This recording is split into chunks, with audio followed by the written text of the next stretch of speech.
5 ఏళ్ల జగన్మోహన్ రెడ్డి గారి పాలనలో బీసీ కార్పొరేషన్కు సరైన నిధులు కేటాయించకపోగా రాజకీయ నిరుద్యోగులకు మాత్రమే ఉపయోగపడే విధంగా అనేక కార్పొరేషన్లు పెట్టడం జరిగింది. అదేవిధంగా రాష్ట్రంలో మద్యం షాపులు బీసీలకు కేటాయించడం 10% కేటాయించడం ద్వారా ఆర్థికంగా బలోపేతం అవడానికి గీత ఉపకులాలకు ఉపయోగపడింది. అలాగే మత్స్యకారులకి వృత్తిని దెబ్బతీసే విధంగా ఉన్న జీవోని 217ని రద్దు చేయడం జరిగింది. అదేవిధంగా బీసీలకు గౌరవప్రదమైన జీవనం అందించడమే లక్ష్యంగా బీసీ రక్షణ చట్టాన్ని కూడా ప్రవేశపెట్టడం జరుగుతుంది.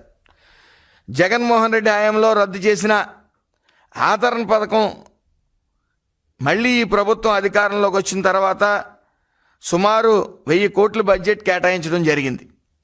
అలాగే జగన్మోహన్ రెడ్డి అధికారంలో రాకముందు నా బీసీలని గొంతు చించుకుని ఓట్లు వేయించుకున్న తర్వాత అన్ని రకాలుగా కూడా బీసీలని తొంగలోకి తొక్కడం జరిగింది.